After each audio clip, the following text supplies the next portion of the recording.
নোয়াখালীর কোম্পানিগঞ্জে বিএনপির দোয়া ও ইফতার মাহফিলে ফখরুল ইসলামের কঠোর বক্তব্য। মামুন পাটোয়ারির তথ্যচিত্রে বিস্তারিত থাকছে প্রতিবেদনে।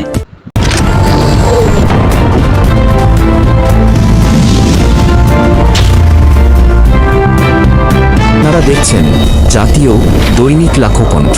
নোয়াখালীর কোম্পানিগঞ্জ উপজেলার বিএনপির আহ্বায়ক কমিটির সদস্য ও ফার ইস্ট ইসলামী লাইফ ইন্স্যুরেন্স এবং মেট্রো হোমসের চেয়ারম্যান আলহাজ ফখরুল ইসলাম বলেন, পুরো দেশকে গিলে খেয়েছে শেখ হাসিনা পরিবার, আর নোয়াখালীকে গিলে খেয়েছে ওবায়দুল কাদের ও তার ভাই কাদের মির্জার পরিবার।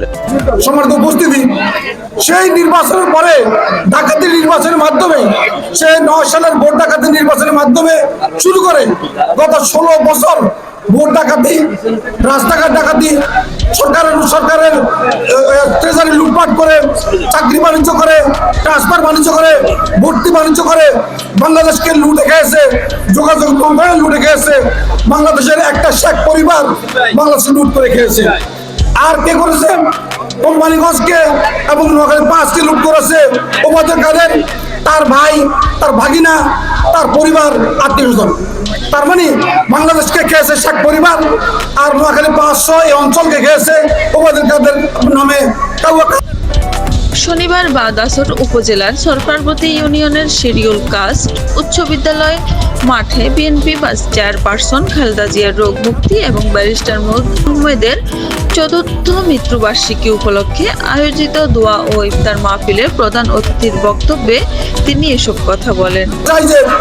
বাংলাদেশের রাজনীতিতে আমরা এক লুটেরার বিদায়ের পরে নতুন লুটেরার জন্ম হোক আমরা চাই না, নতুন চাঁদাবাজ ধর্ম আমরা চাই না, নতুন সন্ত্রাস তৈরি হোক আমরা চাই না। আমরা যদি সন্ত্রাসকে বিদায় করতে চাই, লুটেরাদের চিরতরে বিদায় করতে চাই, এবং চাঁদাবাজকে যদি চিরতরে বিদায় করতে চাই, দখলবাজকে যদি চিরতরে বিদায় করতে চাই, তাহলে আসন্ন নির্বাচন, জাতীয় নির্বাচন সহ সকল স্থানীয় নির্বাচনে ওয়ার্ড পর্যায় থেকে, ইউনিয়ন পর্যায় থেকে, উপজেলা পর্যায় থেকে, পৌরসভা পর্যায় থেকে জাতীয় নির্বাচন পর্যন্ত সকল স্তরে ভালো মানুষকে আপনারা সমর্থন দিবেন, যারা লুট করবে না। ফখরুল ইসলাম বলেন, যারা রাষ্ট্রযন্ত্রকে ব্যবহার করে গণহত্যা চালিয়েছে তাদের বিচার না হওয়া পর্যন্ত আওয়ামী লীগের রাজনীতিতে ফিরে আসা সম্ভব নয়। এরপরেও যারা এদের পুনর্বাসনের চেষ্টা করবে তারা জাতির শত্রুতে পরিণত হবে। তাহলে আমি যে কথা বলতে চাই সেটা হচ্ছে, আমার নেতৃত্বে, আমাদের তত্ত্বাবধানে এখানে কোনো চাঁদাবাজ প্রশ্রয় পাবে না, কোনো সন্ত্রাসী প্রশ্রয় পাবে না, কোনো খারাপ লোক প্রশ্রয় পাবে না, কোনো চোর বাটপার প্রশ্রয় পাবে না। এখানে কোনো চাকরি বাণিজ্য হবে না, বিনা টাকায় চাকরি হবে। কোম্পানিগঞ্জ লোকদের চাকরি হবে বিনা টাকায়। এখানে কোনো এখানে স্কুলগুলোতে, মাদ্রাসাগুলোতে উন্নয়ন হবে, সেখানে টেন্ডার বাণিজ্য ছাড়া।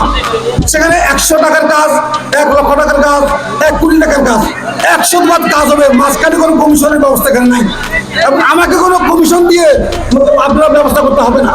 এবং আমাদেরকে যদি নেতৃত্বে আসার সুযোগ করে দেওয়া হয়, যদি আমাদেরকে আপনারা সমর্থন দেন, যদি আপনাদের সমর্থন পাই, ইনশাআল্লাহ এই ওয়াদা করতে পারি যে আমি এবং আমার আশেপাশে কোনো সন্ত্রাসী চাঁদাবাজ জায়গা পাবে না। আমরা পরিচ্ছন্ন নেতাকর্মী, পরিচ্ছন্ন রাজনীতিবিদ নিয়ে আমরা এই সমাজকে গঠন করবো ইনশাআল্লাহ। সে আশাবাদ রেখে আপনাদের সমর্থন কামনা করে ইফতার মুহূর্তে দোয়ার জন্য সুযোগ করে রেখে আমার বক্তব্য শেষ করছি। বিপি শাহনাজ পারভিন বলেন, কোম্পানিগঞ্জে কবিরহাট নয়, পুরো নোয়াখালী এবং চট্টগ্রাম বিভাগে দলীয় কর্মসূচি বাস্তবায়নে ফখরুল ইসলাম সবসময় নেতাকর্মীদের পাশে ছিলেন। অনুষ্ঠানে সভাপতিত্ব করেন কোম্পানিগঞ্জ উপজেলা বিএনপির আহ্বায়ক কমিটির সদস্য একরামুল হক মিলন। এছাড়াও বক্তব্য রাখেন নোয়াখালী জেলা মহিলা দলের উপদেষ্টা জ্যোৎস্না আরা বেগম, লেখক ও কলামিস্ট লন্ডন প্রবাসী শাহ আলম, বিএনপি নেতা কাউসার আলম বাইতুল, হারুনুর রশিদ ভূঁইয়া, যুবদল নেতা মেহেদী হাসান টিপু, মহিউদ্দিন ছোটন সহ অনেকেই। আমি অনেক নেতা নির্দেশ করতে পারি না, যদিও আমার প্রতি থাকে মনে করতে পারেন না। আমি আমার দেখে এইদিকে শুক্রবার বিকেলে বাবনী সরকারি প্রাথমিক বিদ্যালয় মাঠে এক বিশাল ইফতার মাহফিলের আয়োজন করে রামপুর ইউনিয়ন বিএনপি। অনুষ্ঠানে প্রধান অতিথি হিসেবে উপস্থিত ছিলেন আলহাজ ফখরুল ইসলাম। আয়োজিত এই মাহফিলে বিএনপি নেতাকর্মী সহ বিপুল সংখ্যক স্থানীয় জনগণ অংশগ্রহণ করেন। কোম্পানিগঞ্জ থেকে রাইসা ভূঁইয়া, তাকে মুক্তিযোদ্ধা তার নেতৃত্বে এগিয়ে যাওয়ার জন্য তাকে সহযোগিতা করুন এবং তার পাশে থাকুন। ইনশাআল্লাহ আপনারা ভালো কিছু দেখতে পারবেন।